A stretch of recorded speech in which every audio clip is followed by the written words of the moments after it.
Clicking live. There goes the red bar, per usual.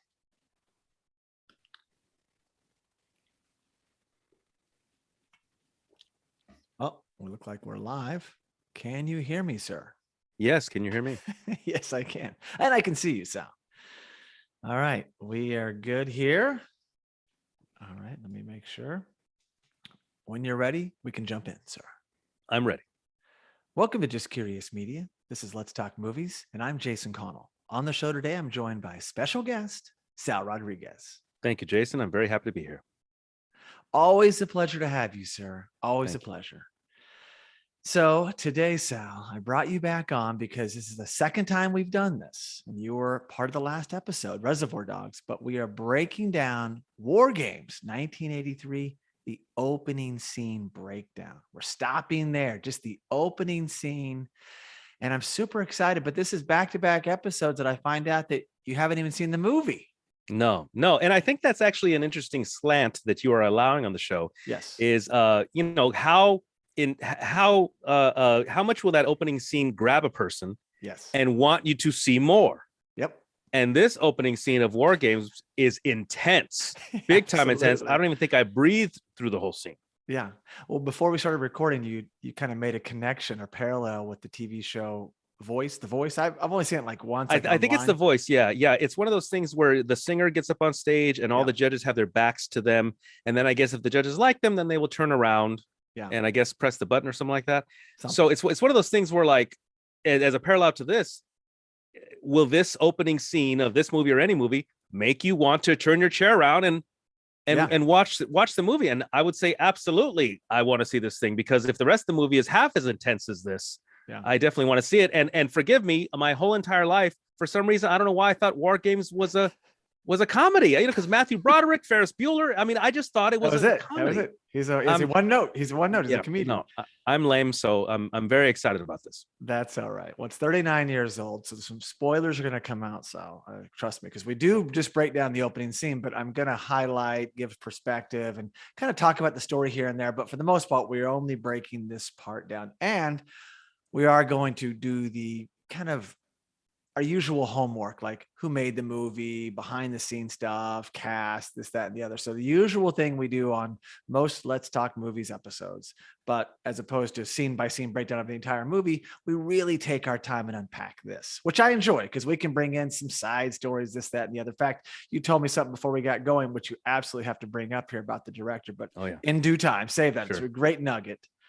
But all right, here we go. So the synopsis for WarGames 1983 is: a young man finds a backdoor into a military central computer in which reality is confused with game playing, possibly starting World War III. Wow. Jason, one of the reasons why this is so intense is not only because of the movie itself, but where we are right now in space and time. I mean, so true. Holy cow. You know what? I think some of this started when you and I revisited Rocky IV. Rocky IV. I was thinking the same thing. Okay. The whole America, Russia, Cold War thing. And now we have the activities in the Ukraine, and there's the tension now with the US and Russia again. So it's like this movie and this opening scene is even more impactful today than it would have been 5 years ago. Absolutely. Or even maybe even more than it was even 39 years ago, because right now we're seeing it every day. There was a lot of fear when this movie came out about the Cold War and Russia, and just that, any minute we might be attacked. So that was real. I was a kid though, so maybe that's part of it. But I do agree. When I watched this movie 5 years ago, I kind of periodically check in with this movie, and it's always held up, which I love. But more so recently, my watch this week was like, oh my gosh, it's undeniably accurate in history, Sal. Absolutely continues to repeat itself. It's an old cliche, but it's so true. I hate that cliche is so true. Yeah. It absolutely is. So here we go into the film. So directed by John Badham. And if you want to go ahead and throw in your story, which blew my mind a minute ago. Yeah. I just found this out today because I used to go to this gym in Sherman Oaks on Ventura Boulevard called Alive Fitness. Shout out Alive Fitness and Jason if you're listening. His name is Jason Cohen, the owner actually, another Jason. And so I would see this guy working out there, friendly guy, older gentleman. I'd see him in there. He'd work out with his trainer. I'd say hello to him. Hey, chit chat. Hey, how's the treadmill working for you? Basic stuff. And one day I overheard people talking about movies, and then they started talking about this gentleman, and I was like, who is that guy? They go, oh, he's a movie director. I go, oh, what has he directed? They go, oh, he directed Saturday Night Fever. Yep. And I go, oh, that's cool. I love Saturday Night Fever. And I left it at that. Well, today I find out he directed WarGames. So I have met the director of WarGames. Wow, my gosh. And last week you had met the father of the director of the movie we covered, which was Tony Tarantino, father of Quentin Tarantino, because we talked about Reservoir Dogs opening. I am just being mind blown all over the place. That's too funny. Yes. So he did direct that. I'm going to hold his other credits till I get through this, but written by Lawrence Lasker and Walter F. Parks. The genre for this movie, it's a lot. It's a mouthful. Action, drama, sci-fi, and thriller. So absolutely true. Sal, no comedy in there. No. I don't know why I thought, because isn't Dabney Coleman in this too? He is. I think of Dabney Coleman. I kind of think of comedy a little bit because he can do comedy so well. He can do 9 to 5, all that. So I just, in my brain, talk about Mandela effect. In my brain, I had WarGames in the comedy category. Sweet little comedy and maybe a musical, or should be a musical. The ratings for this movie, 7.1 on IMDb, solid. IMDb again, tough grade, 93% on Rotten Tomatoes, the tomato meter to be specific. I know sometimes there's 2 scores on Rotten Tomatoes. There's the tomato meter and audience ratings, but this is the tomato meter, 93%. So very fresh, Sal. Wow. Yeah, that's very fresh indeed. The release date, June 3rd, 1983. Now, I'd ask you this, but again, it's not applicable to you, but I first watched this in the theater, Bowman Twin Theater to be specific, at 31st and Sheridan in Tulsa, Oklahoma, with my cousin Sean. And it blew my mind, Sal. Both of our minds. We're sitting there, and it was Bowman Twin in particular had the biggest screen in Tulsa. It seemed like there was 2 screens there, Bowman Twin, and one, I think they're about the same size, but I'd seen many movies in there, but it's one of those films. It's almost like a drive-in. It's just so big, and the sound was great. And this movie just spoke to us. It was the right age. And soon after that, I got a Commodore 64, and my fascination with computers just started to go into overdrive. I always wanted one of those modems. I know you haven't seen this movie, but it was the old like hand cradle. You'd put the phone in and you would dial up that way. It's like, I always wanted to have my computer to do more. Like after watching WarGames, like I learned how to code and do things and make pirated games and do all this stuff, but it was like, what else can I do? Because I wanted to be Matthew Broderick. I wanted to tap into things. So nice. Yeah, I gotta hand it to you though, because when I was first introduced to the computer, the Apple computer, I was in the 5th grade. They brought one into the class, and they let us toy around on this computer, and I had fun. We'd play games and stuff. But I never thought it would apply to me. I did not know we would all have computers. I did not know we'd walk around with computers in our hands. I just thought, oh, this is fun, but it doesn't apply to me. I'm going to be a musical theater kid, So I didn't even think it would apply to me. So I was a dumb kid. Well, you caught up with it, Sal. I did. You overcame all that stuff. I did. So the budget for this movie, $12 million. Which to me, it seems like a lot of money for 83, but it also feels like no money at all because there's a lot compared to now. Yeah. But back then, that's pretty big. Pretty good budget. US gross, $79.5 million. Wow. In the US, of course, and Canada, I should say North American gross, but that's very successful box office. Yes. Very successful. Wow. Yeah. I am surprised after writing this down today. I was like, they didn't have a sequel. It seems like they would have rushed right in. If Weintraub had been involved, Jerry Weintraub, they would have made WarGames 2, WarGames 3. But I'm surprised they didn't do it because this was a hit, a bona fide hit, Sal. I think, though, if Cobra Kai has taught us anything, is that it's never too late. And they could do something like this today.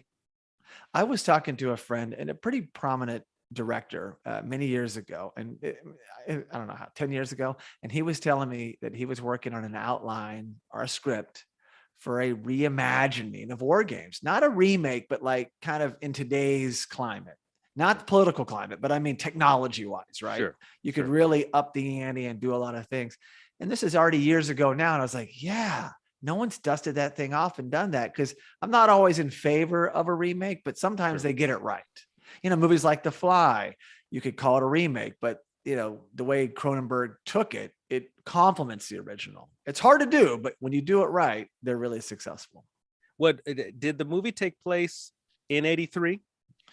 Yeah, they're never specific, but it's definitely in the early 80s. Oh, okay. I think one thing that requires a nice update is if the movie is set in the future, right, but the technology is not where it is now. Yeah, you know what I mean? Yeah, there you go. More knobs and less digital and more knobs to flip. Yeah, very analog. Now the crew we just talked about, but I'll give you more of his credits. John Badham, director, Saturday Night Fever, as you said, Blue Thunder. I love Blue Thunder. Wow. American Flyers, another great movie. Short Circuit, a huge hit. Johnny Alive, Five Alive. Johnny, that was a good movie. They still haven't made a good. They haven't made a good action figure for Short Circuit yet. I don't think so. Really? Yeah, no, it seems like believe me, the fans want it, but they haven't made one yet. He also did Stakeout and another Stakeout, to be specific.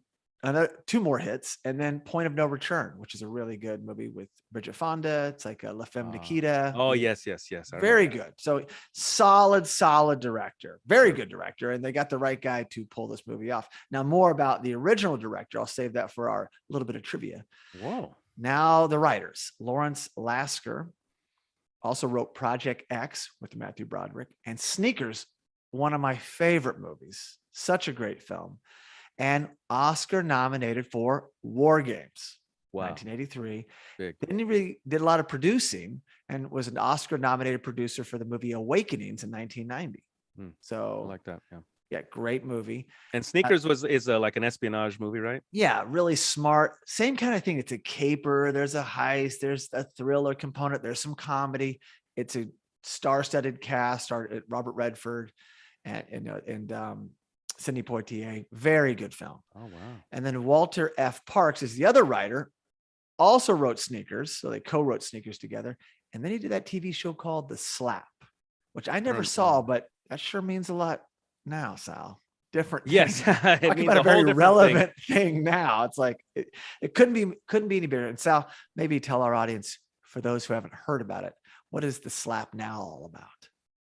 Well, The Slap, I think you're referring to Will Smith and Chris Rock at the Oscars, yes. Yeah, but the also, modern slap. I say also that Will Smith is in the wake of, they actually have slapping competitions. Have you seen these? They got two people standing there. No. In format, it looks like they would arm wrestle, but they don't arm wrestle. They slap. I slap you as hard as I can. You slap me as hard as I can. That's been around for a while, but no, it's getting bigger now. It's getting bigger. This is like the milk crate count challenge. Yeah, exactly. So slap, and they have like, I think Arnold Schwarzenegger was at one recently. I mean, they're getting bigger. All these sort of alternatives to combat sports that are kind of like combat sports, but they're not combat sports. Slapping is not combat, but it's fighting.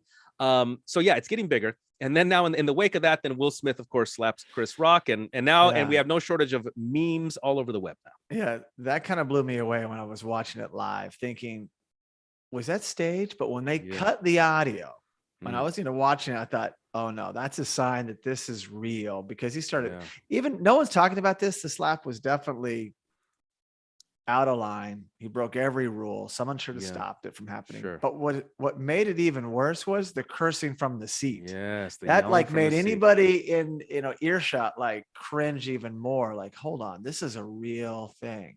It was kind of scary, and I'm glad they killed the audio. But of course, I've heard I've heard the audio since on different feeds. But yeah, it's getting a lot of hoopla, and we'll see how it pans out with his career. And it's funny, right afterwards, Chris Rock, literally the next day, I believe, if not a day later, was in Boston for his first concert right after that. It might have been the next night.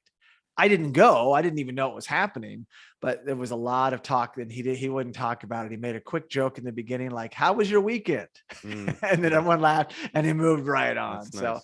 I got to hand it to him. I have done some hosting and presenting, obviously not to that level, but the way that Chris Rock handled that, unreal. I got to give it to him. I got to hand it to Chris Rock for maintaining his professionalism and composure after something like that, because I do not think I would have been able to. No. Yeah, he might have started crying. It's just overwhelming, right? Like, what's going on here? Well, my instinct would have been like, I'm going to break a chair over this guy. Like, I go WWE at that point. Yeah, you do, so. All right, so back to Walter F. Parks. He was also Oscar nominated for WarGames, writing shared with Lawrence Lasker, and he too produced Awakenings and was Oscar nominated for that in 1990. So they've worked together a lot, and they've both produced a ton of other things. I mean, I was blown away by Parks's resume. He produced on a lot of Spielberg movies. So it's funny, like this might have been a big stepping stone for them, writing WarGames, the success of WarGames. And then all of a sudden you're like this wanted writer, and then they kind of crossed over into producing. So a launching point for them for sure. Yeah, definitely. The cinematographer was William A. Fraker, and unfortunately, rest in peace. We lost him in 2010 at 86. Had a good run, made some great movies while he was here. Rosemary's Baby, Bullet, 2 great movies right there.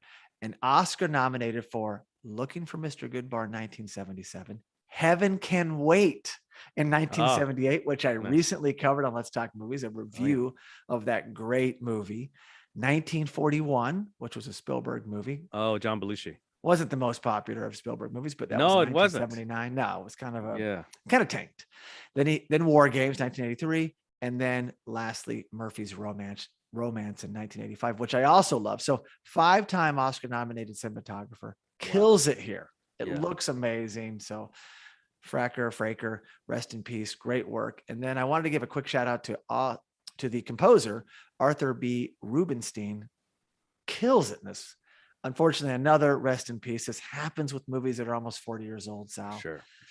We lost him in 2018 at the age of 80, and he composed Blue Thunder, another movie by Badham, and Lost in America, which I also loved. And he also did Stakeout. So he's worked with Badham a few times, but the score is phenomenal. In fact, today when I was doing the notes, I just put the score on because I just loved it. It was so timely and fresh. And you should definitely, I put a link in the notes for you to check out as well. I'll check it out.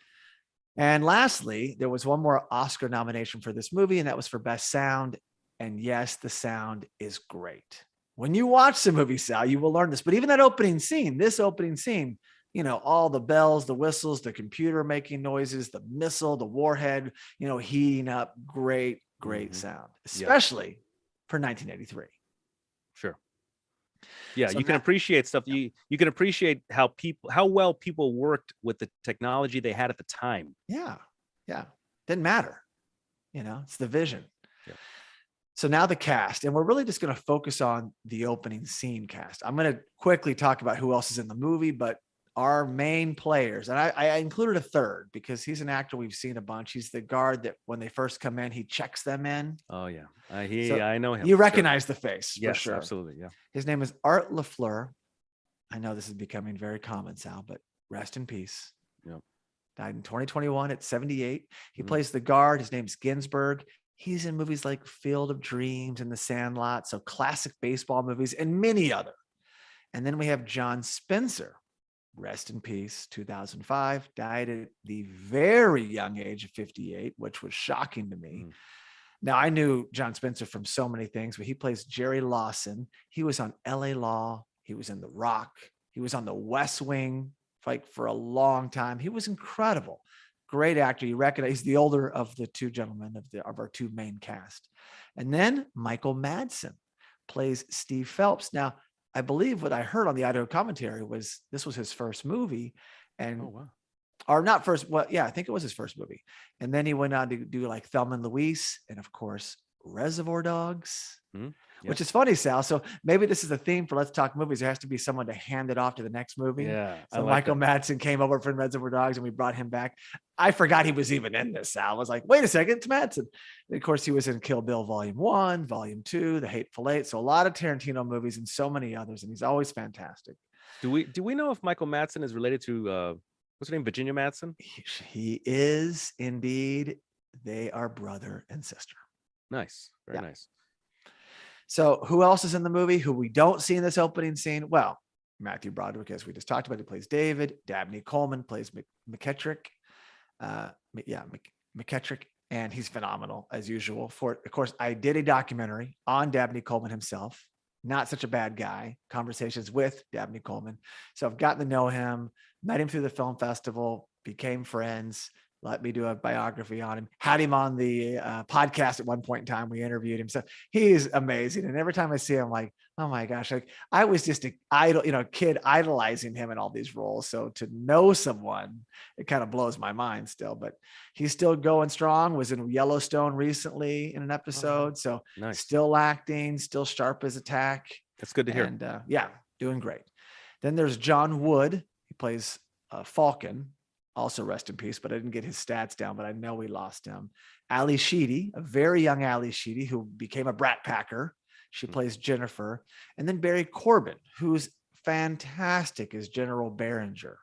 And he's in tons of movies, but we're not going to go into them because they're not in this opening scene. Go back and watch the movie. We may come back and revisit the whole movie for an episode of Let's Talk Movies. Now, just a quick few little trivia before we jump into this scene, Sal, we can really sink our teeth into. I talked about an original director. Yes. Martin Brest was fired a week into filming this movie. Now, Martin Brest did movies like Beverly Hills Cop, Midnight Run, Son of a Woman, which he was Oscar nominated for. And at one point in time, he either went on a date or dated Terry Bolo from Strictly Background. Yes. That's it all comes back around. So, well, let me ask you this. Are we going to learn why he was fired? It was just they had a conflict of creative differences. It's all I ever got. And here's so I listened to the audio commentary, hoping to pick up on more nuggets and looked online. That's all it ever said. In fact, Badham never says anything bad. In fact, he compliments Brest because some of his scenes stayed in the movie. Early scenes in the movie, shot it great. And I love Brest, his work. I do. He's is he credited at all? No, uncredited. Really? And they left some of his scenes in and uncredited. That happens. Yeah. I would imagine that you would be obliged to remove the scenes if you're going to uncredit, if you're going to uncredit and fire someone. He doesn't own the rights. So okay. They move right on. I got it. I mean, he was also, oddly enough, the movie, oh my gosh, what was the movie in the Fast Times at Ridgemont High? He's actually in the movie as an actor in the movie. When we did our breakdown of that movie on Let's Talk Movies, I even pointed out, there's Martin Brest in that scene.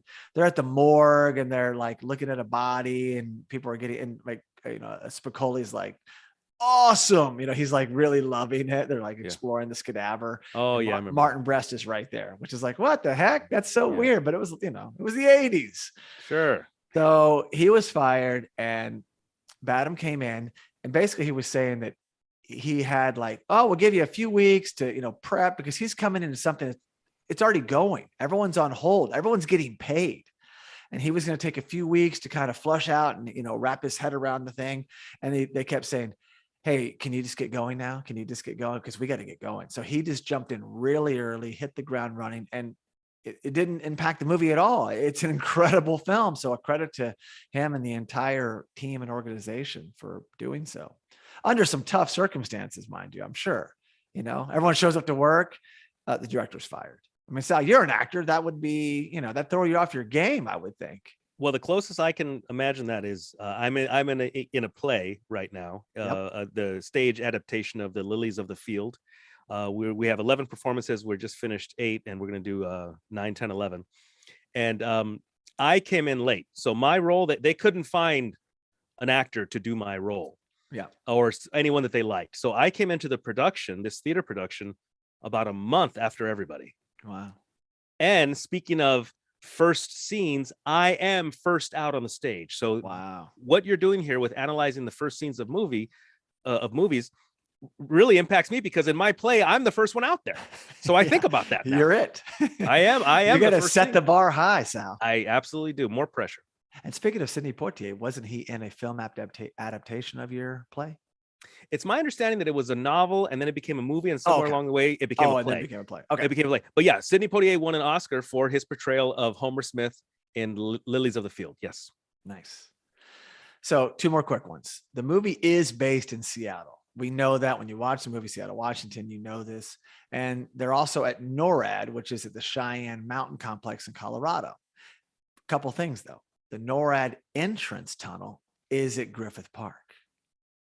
And when I'm watching you're saying in the movie they cheat it, it's Griffith Park. Well, they cheat they cheat the entrance. Oh, because I go to Griffith Park all the time. Yeah, it's one of those tunnels that you've driven through. You wouldn't walk or hike through it. Oh, there are tunnels. That's more towards the observatory. Exactly. Okay, I'm more on the other side, more towards. Of course. But I've driven through there and I see it in movies. I will spot it. And I was even thinking that looks like it, and then they came out and said it on the commentary. Nice. They confirmed it. Plus, it does say it online. And David's house, now again, set in Washington, Seattle, Washington. David's house is at 333 South Arden Boulevard, Los Angeles, California, 90020. And that is in Hancock Park. And I used to live 5 minutes from there. I would walk my previous dog, Brody, around there almost every day, and have been right by David's house many times on Arden. So I was like, that house looks familiar. Hancock Park, it has a very specific look in the houses. Sure. And then in the movie, David is arrested at a 7-Eleven in Big Bear Lake. So they cheat a lot of things, this, that, and the other. And another coincidence, I had rented a cabin at one point in time, literally on the street that the 7-Eleven's at the very end on the main street there. And I went to that 7-Eleven and I was watching did you stay there knowing that the 7-Eleven was there? No. I discovered it a few years ago while I was watching it going, well, it really looks a little bit like Big Bear. And I was right on. So I love that, man. I mean, that just excites me so much. I know how you feel about locations. Yes. Oh, it's huge. And lastly, Matthew Broderick breaks into the school's computer systems in WarGames to change his biology grade. And in Ferris Bueller's Day Off in 1986, he broke in to change the number of days he missed school. So a common theme with Matthew Broderick. He is a computer nerd, Sal. That's why I thought this movie was a comedy because and again, Matthew Broderick went into that with the producers, remember, on Broadway? Oh yeah. That's a comedy. So my brain just went to comedy. Well, let me ask this question while I have you. I hope I don't stump you. What other serious dramas has Matthew Broderick been in besides this? Well, has he been in serious dramas back in the day? Well, Biloxi Blues had comedy, but it had some dramatic aspects to it. It did. Yeah. So I knew, and he was in Max Dugan Returns, which was more of a comedy, lighthearted movie. So yeah, I understand that. But you're speaking to the point that, Ferris Bueller, that was a huge hit, bigger than WarGames, at least for Broderick, right? Yeah. Because he was Ferris Bueller. He was top billing, and that movie was probably the biggest success for John Hughes from a theatrical standpoint. And that was this, and it's a poster's him. So yeah, I could understand like the persona of Ferris Bueller, of Matthew Broderick being comedic actor. But he always had Inspector chops. Gadget, right? Yeah, and that was years later though. I mean, to me, there's that early era. But he did a lot of stage, a lot of plays, and of course led to, doing the producers. So I always looked at him as, more of a hybrid. He had comedic chops, but he was probably more of a dramatic actor. Because in this movie, he's not playing for laughs. He's just a kid who's trying to play some games, and there's a couple funny moments. He's not funny. Yeah. He's playing it straight. Wow. And even in Ferris Bueller, he doesn't play for jokes. He's just a cool kid breaking all the rules, So he's not like a funny guy. Yeah. They brought Cameron in to kind of do some of that stuff. So anyway, can't wait till you see it, Sal. We might have you back on for first reactions. Well, the spoiler for anyone listening is this scene makes me want to see the rest of the movie for sure. It's working. That's good. Yes. So let's get into the scene. So we open with, it's like a storm and there's an SUV, and I love that shot. I mean, I heard they had all these, wind machines blowing and trying to create that atmosphere. And they go into this very unassuming house, Sal. And this living room is something that your grandmother would be proud of, but it's not that, is it, Sal? It's something completely different. And I like this a lot. Yeah. Because you think you're in some boring living room. No, it's a facade. So what is it? Yes, exactly. Yeah, they got to show their badges to them. It's a two-way mirror. They show their badges. They get let in, and all of a sudden you're in this compound. So that the whole living room, the whole little house was all fake. It was neat though, right? It was like just that extra level, that extra layer of like, well, this is just a house. You got to go in, you got to show your badge. And it's like, oh, you're behind the curtain. And that really was cool. It kind of blew my mind, actually. And we learned right away that this is U.S. Air Force. And this is the replacement team, the two guys, Lawson and Phelps. And they're running 20 minutes late because of that storm. It's a bad storm, Sal. They can barely even drive in it. Like visibility, what visibility? And so we also find out it's a 24-hour shift, right? When you go into this job, it's 24 hours on. They say, see you tomorrow, the main guy. And that was the other guy that I talked about earlier, Art LaFleur, played the, the other general, the guard, Ginsburg.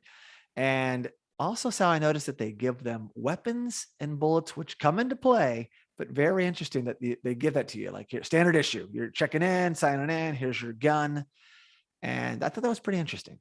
It is interesting because I think in that very moment, if you were to pause, you think, why are they giving them guns? They're going into some compound. What's going to happen here? They're safe. Why would they need guns? Totally. And the U.S. military, you think they'd already have a gun on them? No, you check in, and now here's your gun. Now you're safe, but yeah, here's your gun. Well, then when they get on this elevator, Sal, it reminds me of the scene from Spies Like Us, 1985, John Landis film, when they mock this entire scenario. I don't know if you remember that movie. I sent you a link earlier today, but you probably haven't seen it. But I did see that. Oh, okay. I didn't know what it was from, though. Yeah, Spies Like Us. Okay. They really just inflate this. In fact, in that scene, it's hilarious. So two guys pull up. It's in LA. Was it Lancaster? Lancaster. That's right. Not in LA, but yeah, Lancaster. They pull up to like an old abandoned or out of season drive-in movie theater. Yes. And these two guys, they're military, but they're not like, all dressed up in their outfits. And what BB King gets out and says, "Won't you gentlemen have a Pepsi?" Is that who that was? That was BB King. Rest in peace. Wow. There used to be a BB King right over here at Universal. Well, this was BB King. Yeah. So, nice. I didn't know that. And he tells them to go in. So they go on this old dilapidated concession and they go push the Pepsi machine and they get shot down like 1,000, floors. And that was really neat. And they're let in. So they were definitely, mocking this in a good way. But I thought that's so funny. Like you would never assume that they go to this much trouble to hide something. But anyway, they're on the elevator and Lawson begins to share this weed or grass story, which was way ahead of his time, Sal. Yeah. Well, the fact that they're just talking about like two guys in a serious scenario, talking about things that would be considered trivial or rote. Is that the word, rote? Or mundane? Yeah. Or just completely unrelated to the environment. Very reminiscent of some of the Tarantino scenes that you and I have talked about. Oh, absolutely. Yeah, it's very Pulp Fiction. You have the two hitmen going to, are we early? And then they just start talking about stuff, Royale with cheese and all that fun stuff. Well, we're proving that or showing that these guys have camaraderie and you're together for these 24-hour shifts, right? And who knows where they live on some base. They're probably always around each other. So they're probably having a constant conversation.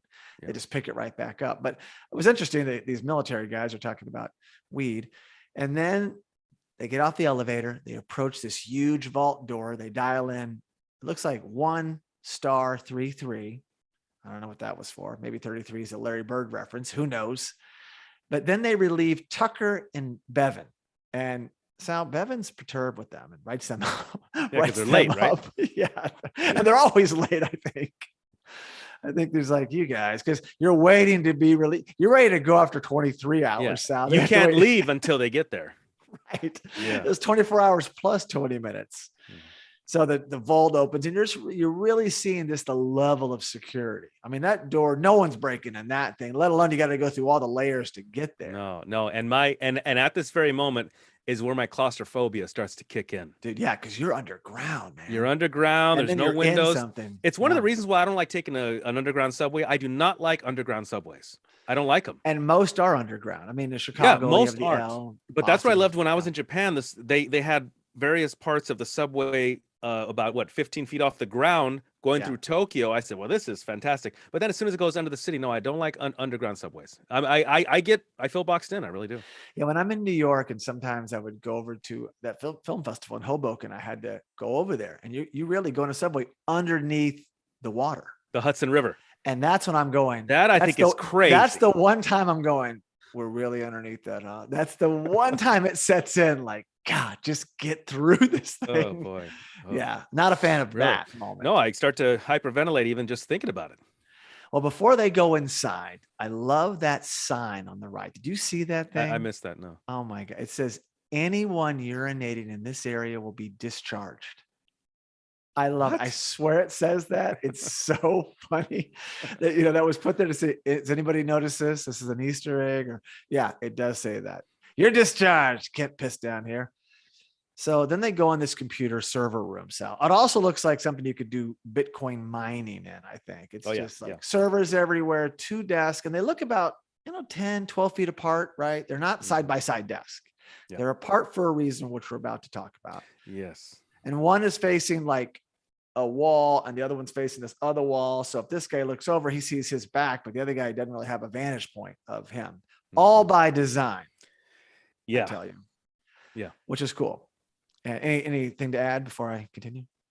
No, it also reminds me of when I used to, in my teens and early 20s, my buddy and I would rent studio time when we would record rap demos. Reminds me of some of the studios that we've been in. Oh. Those fully equipped pro studios. Oh yeah, where you're sort of, it's almost like a bunker. Yeah. And that's what this is like. Yeah. But again, is a bunker. Absolutely. It is a bunker. So these audio studios, they kind of maybe fashion them after that. Well, you're just like surrounded by equipment. I wouldn't want to try to record in this bunker per se, because it might be pretty loud. So we should do the podcast in there with all the bells and the whistles and no. It probably would be quiet where there's nothing going on in there. Where there's nothing going on. Yeah. If.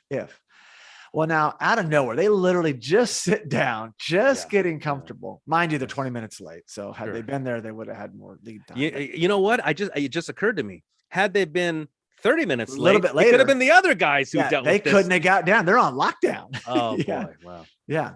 Oh, those guys would have been real pissed at them.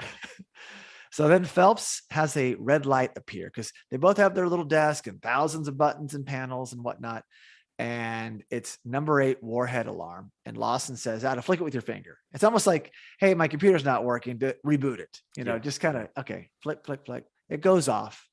And then we see live images of warheads and some really cool stuff, Sal. And it really hammers home the, image and just the era of Cold War, as we talked about earlier. Just seeing this, like there's a warhead. That's what it looks like. I love these cuts, these insert shots, very effective.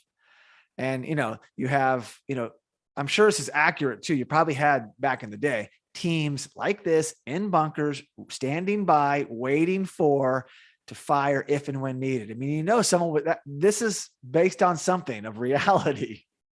I'm also reminded of, we have our system and laws in place.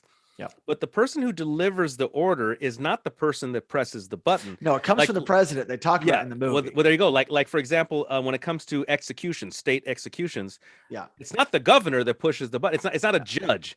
It's some guy who does it. But the order comes from above.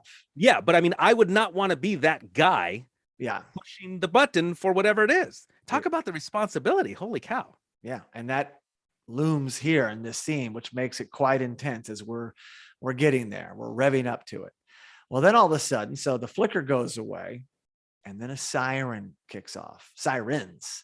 And we hear, Skybird. So this bunker is called Skybird, and Dropkick I love this. It calls in. So it's like, Skybird, this is Dropkick. Red dash alpha messages. Sorry, we do that again. Red dash alpha message in 2 parts. So it's like a very mechanical, you saw it, like robot-y, almost like Kit from Knight Rider. Yeah, no emotion at all. No emotion, but it's a great voice. Yeah. And Sal, it also kind of reminds me, his voice in particular, of the radio announcer from A Christmas Story, 1983, when he's like, be sure to drink your Ovaltine. But he gives them the whole, like get your pens ready. And they're doing the whole decoder thing. So they have a message coming in here. I thought of that today. It's like, it really kind of reminds me of that. Now they both came out in 83. So that was just coincidence. Yeah. But Sal, why don't you play this Dropkick voice for us and kind of build some of this intensity that we get in the scene. Break. Red dash alpha. Romeo, Oscar, November, Charlie, Tango, Lima, Alpha. Authentication 22040. Delta, Lima. So while that's going on, these guys scramble and get their, pads of paper. And of course, this is military talk. Romeo, get the R, Oscar, get the O, and they're just writing it all down. They individually at their own desk, right? And they go to authenticate this, and they get the secure red box. Love the red box out. They're very quick on. It's funny that The red box has combinations, two combination locks, but Yeah. this is a movie, and they basically go over like make one move and they're open. Those things are not that easy. There's like 5 things on there. No, 4 you or know what? They 5. probably did it like we would do it to our lockers at school, where you do the first 2. So when you get there later, you just do the third. Yeah, yeah, exactly. Yeah, who would know, right? And it's like they go to their tables. They crack that thing and it says, yeah, I like that. Top secret red -alpha WOPR Whopper. This is in the movie a lot. Whopper stands for, Sal, do you want to read it? War Operation Plan Response. And it says execution after that. I'll talk about Whopper shortly, but then there's the launch code, and it's DLG22092VX. Launch order is confirmed, and then Phelps relays the following. Target selection, complete. Time and target sequence, complete. Yield selection, complete. Enable missiles. Launch time, T-minus 60 seconds. So this puts things in motion. When they check out and everything's complete, that means these warheads are going to be firing. And like you just said, these are just the guys who are told, if this is the protocol, you get this in, if they check out, I guess both sides and everything you're doing, everything, what, dot your I's, cross your T's, you follow through. But you need 2 guys to make this happen. Yeah. 2 guys. And so it's real, as far as we know. And Lawson and Phelps feel the weight of the situation, much like you just said. You don't want to be that guy. A lot of responsibility. Like, hey, I know work's usually okay, but now you've got a real situation. Now you have lives at your fingertips. I mean, it's inevitable if you're sitting at that position. Yep. What they're experiencing, that's what you're there for, right? That's what. But to have it actually happen, that's, oh boy, no. This is I feel for these guys. I really feel for these guys. I would not want to be in that position, because we can make the assumption that it's never happened before. Yeah, I guess so. So they've probably never been here before in this situation. They've trained for it, but here it is. Yeah. And so they sit that far apart because, like I just said, it takes 2, because when you get all the codes and all these things, you then have to insert launch keys, like a regular key into the panel, flip it, and there's off, set, launch. And I love just above it, there's a label that says gently. Yeah. Like just a little label that someone put on there. So just go real slow with this. Don't like accidentally go here all the way. Yeah. That was really funny because both stations had it. I was like, because the label looked a little different. I was like, oh, that's really good. I like that. Nice touch. And Lawson instructs them, because Lawson is the older of the 2. Right. Slightly older, slightly more senior of the 2. And he instructs them to turn to set. So, well, Phelps refers to Lawson as sir. Does that mean that he's his superior? Yeah, I guess so. Yeah. And you could tell he's definitely got some years on him. Okay. Well, because I'm assuming that he's his superior, what's going to happen? It makes it even more impactful. And that was a smart way to take it. Absolutely. Yeah. So Lawson instructs him to turn to set. And then the dramatic score kicks in. We go back with shots of the warheads and they're steaming, like, oh my gosh. Warming up. It's intense. It's really intense. And then Lawson hesitates. Again, the senior of the 2, who's had many more years of training, so we think. Sure. And then he instructs them to enable missiles, but reluctantly, right? He's like, And it is interesting that they could have easily made it the younger guys beginning to panic. That'd be the more common way to take it. But I love that it's this way. And you got the young buck who's following protocol, and it just becomes more and more intense. So, yeah. And that leads to Lawson, who begins to question authority just a little bit. He wants wing command post, and then he wants a SAC headquarters. He wants to talk to somebody, right? He wants to talk to somebody. And then why don't you take it? Take the dialogue that happens between Phelps and Lawson, and I'll just do the little instructions in between. So let's build up to this big climactic finish. Phelps says, "That's not the correct procedure, sir. That's not the correct procedure, sir." And Lawson says, "Screw the procedure. I want someone on the goddamn phone before I kill 2 million people." And now we're at T-minus 20. "I got nothing here. They might have been knocked out early." And Lawson's covered in sweat. He says, "All right." And then Lawson instructs them to churn launch keys to launch. But at T-6, Lawson drops his hand. Mm-hmm. And Phelps says, "Sir, we have a launch order. Put your hand on the key, sir." At T-1, launch. Now the warhead's steaming, but nothing's happened. They have not completed the cycle.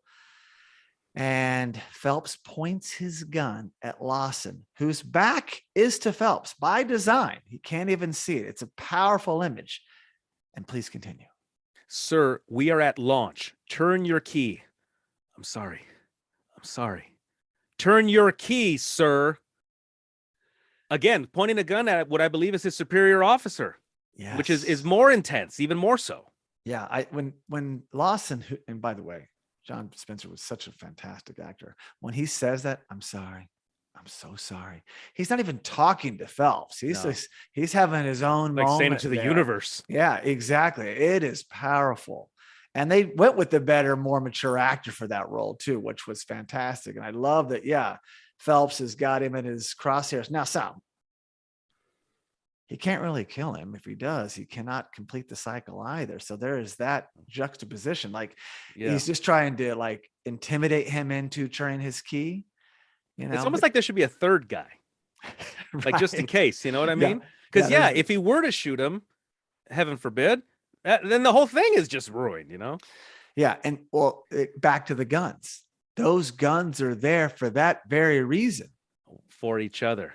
Holy cow. They're handing you guns, you and your buddy, to potentially use on each other. Yeah. It's crazy. It is crazy. I was thinking about that yesterday. Like, oh my gosh, I just hadn't, delved into that very much. But I mean, unless someone broke in the bunker, but there's that too, but that would be very, slim to break through all the levels of security to also get, unless Tom Cruise and Mission Impossible team showed up, but beyond that, it's there for that reason. You may have to do this. I guess if he did shoot him, he could say, hey, he wouldn't follow through. I did everything I could. Yeah. But like you said earlier, before we were recording, I think, Lawson could have easily pulled his gun on Phelps, said, hey, I'm not doing this, so back off. And they could have a standoff. But I like the way they took it. One guy just resigned from everything. Well, and this is what makes it even more intense, is that first scene ends as a cliffhanger. Totally. You're like, whoa, what happens? Yeah. We basically get a great cut to a military vehicle honking, like going up, and we see WarGames come on screen. And then it pulls up to the NORAD Combat Operations Center at Cheyenne Mountain Complex. And then the score kicks in, and it's light and military sounding, and it kind of feels like Stripes, that movie. And we're off the hook for a second. It does. It gives you a reprieve, a much needed reprieve. You need it. Yeah. It's like, oh my gosh, what did I just see? Oh, I need to breathe. This movie's not messing around. It's such a great opening. Yeah, it hooked me as a kid. It terrified me as a kid, first of all, but we were in. Our eyes were just like, what?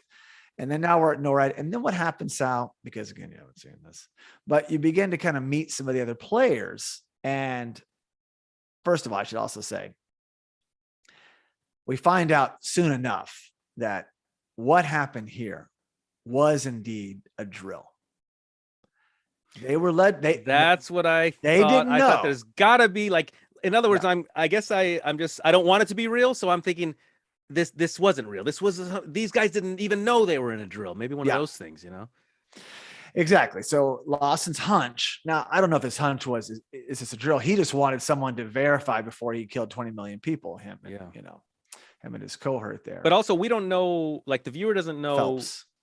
The viewer, you don't know who the missile is aimed at. Will we just assume the missile would be aimed at Russia at this time? Well, Russia comes into play very quickly in this movie. Like, we go right to this mini war room, and they're just saying, how did these guys not know it was a drill? So it's a given, it's a drill, but somehow that information did not get passed down to the bunker.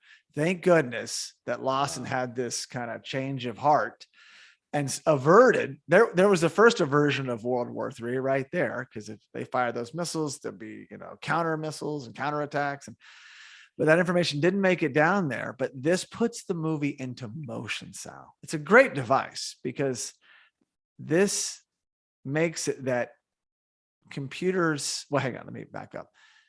It's decided in the meeting that Whopper the computer we just talked about. Well, you didn't know it's computer, but what was it again? Do you remember the terminology? It was. I have it here, but you go ahead. War Operation Plan Response. So there's this supercomputer, big. This is the 80s, but cool looking. They put all these bells and whistles because the computer doesn't look like much. So it's got a nice touch as well. It looks like it's working, but it's going to replace the humans in controlling the US warheads / missiles. And therefore humans are out of the way. If the president gives the command, the computer can, take his orders and go without emotion. This is Skynet is what that is. Yeah, exactly. But this is what puts it out there. And what a great device. Like, okay, humans failed, although no one's talking about it was a drill. But so see, we can't rely on humans. Well, the computer wouldn't have done it though, because the computer would have known it was a drill, but that's beside the point. But that's the whole argument in favor of autonomous vehicles. Human error, this eliminates human error. Yeah. We're meant to believe that humans are so error prone that we need a computer to do what we formerly did. Yeah. Well, there would be no more drinking and driving with autonomous vehicles, Sal, which would really lower death rates. But I know what you're saying. I get it. Us primates, we can't be trusted. So, well, I just like to drive. So I love to drive too, but insurance would be like, $100,000 to drive because, all right, I'll just do it. Take a loan out. Well, there's this great shot. So we don't know first of all, we don't know what happened to our two guys, right? We don't know, Phelps and Lawson. So they show them, which I'm thankful they did. They show them shortly thereafter because basically they're going to install this computer system in 30 days. Men are out of the bunkers, out of the silos. Computers are taking over. They can control it at the top. And they're removing those two chairs they sat in. Great shot. You see our two guys, they're picking up some equipment, heading out of the old bunker, and two other guys are carrying out the chairs. Wow. Like, what a way to that illustrates it perfectly. Very symbolic. Wow. Okay. It really makes its point visually without explanation. And so we know they're alive. He didn't continue and shoot him in the back of the head. That would have been terrible. And they're on good terms because they don't say so. There's that too. They're buddies again. I forgive you. Remember when you were going to kill me? Remember that? You had me in your crosshairs there, pal. But they worked through it. And of course, with the computer controlling things, this allows David, our hero in this movie, Matthew Broderick, to enter the picture because he's a computer nerd, high schooler, living in Seattle, and he's hacking systems, as the synopsis said, looking for games, and stumbles into accessing a military computer by mistake, thus setting up these scenes with more scenes with warheads and countdowns and nearly launching World War III with Russia. You know why this is also scarier? Is because you and I have been talking about cryptocurrency for a while, totally. both on and off the air. Yeah. And in the beginning, you were like, "Oh, it's safe. Crypto is safe." But how many stories have we heard recently where maybe it's not as safe as we would hope because of hackers? Hackers, can potentially do something like this. You have to guard them, Sal. I think they're safe within reason. Yes, it can get hacked. Hey, is cash safe? Well, you'd have to physically assault me. Yes. Yeah, well, that's what I mean. So, otherwise, no. And you can have crypto that's not sitting on a computer. You can have it on a drive, nowhere online at all. You can have it written down. There's lots of ways to protect it. But most people use the same password for everything. Okay. Most people aren't that well guarded. And hackers are just like, oh my God, this is too easy. So there's that, right? Well, look at all these little fun little things that get passed around Facebook. Hey, everybody, tell us your favorite childhood dog's name. Yeah, and everybody's putting it in. Yeah, and what street did you grow up on? Oh, what's your kid's birthday? Well, it's all there. This is so much fun. This is great. And we're on vacation now. And so, blah, blah, blah, blah, blah, whatever. It's not good, Sal. I don't walk around thinking about that, but I try to safeguard myself to some degree. But it's not like I got a lot. So, I got a little crypto. I got all this. It's all, yours is all tangible. Sal lives in.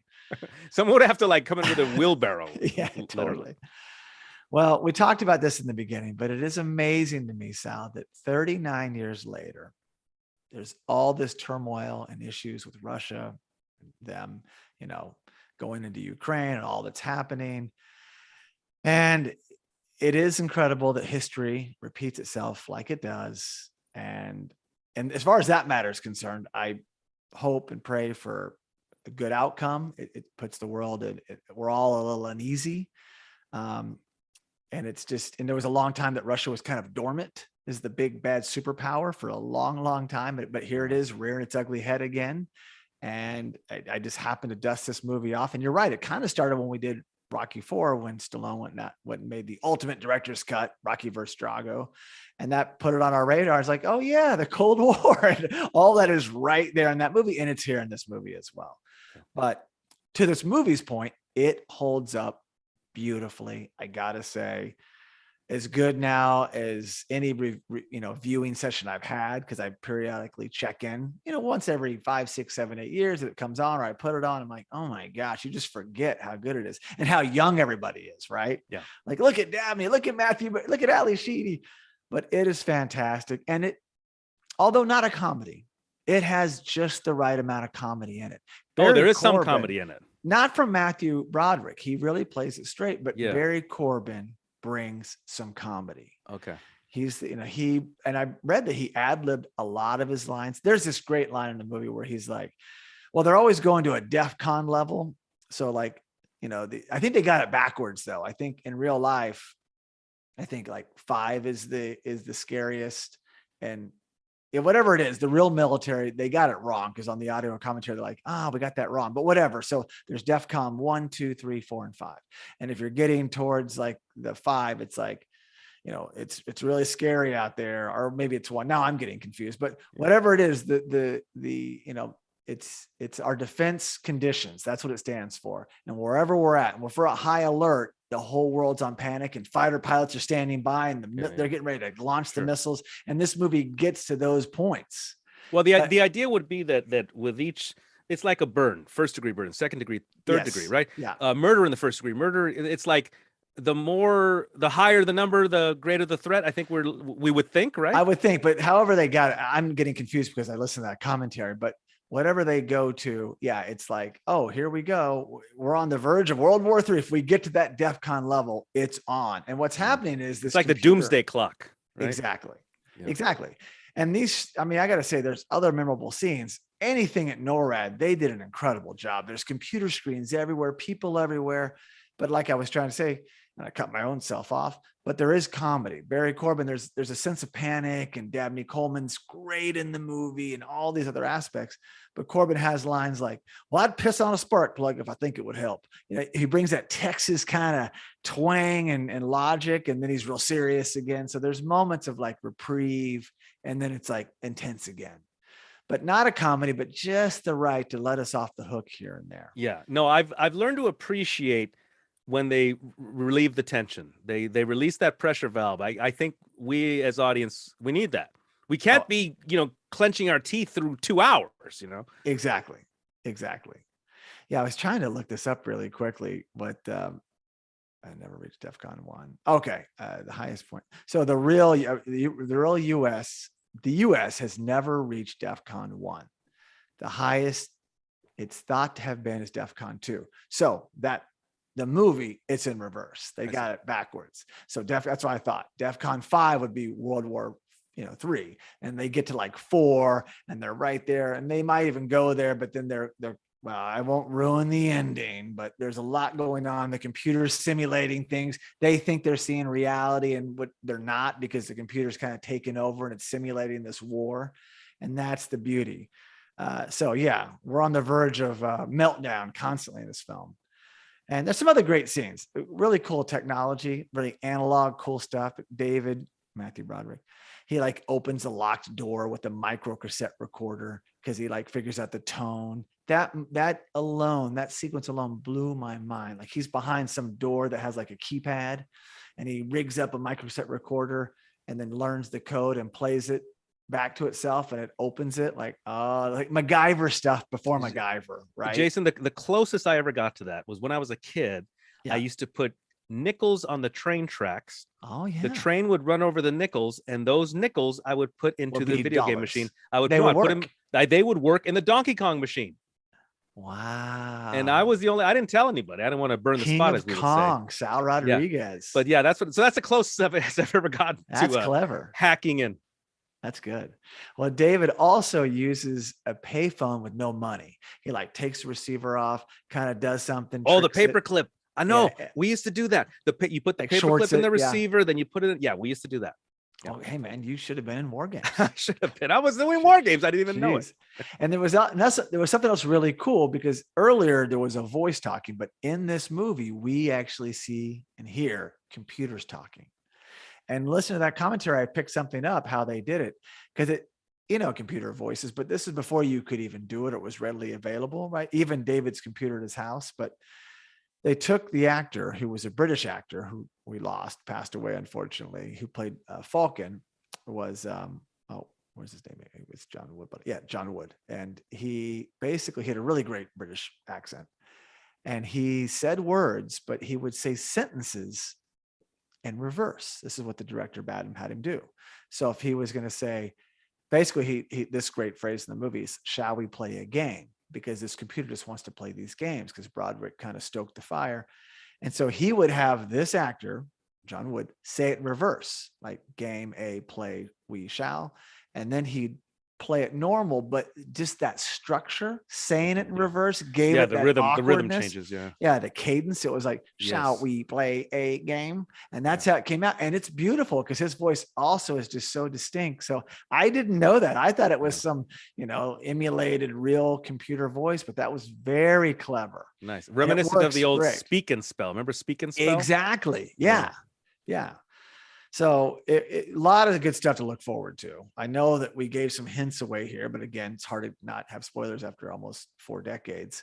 But but incredible movie. I hope that you're more excited than ever now to see it, Sal. And now you're 2 for 2 on breakdowns of the opening scene.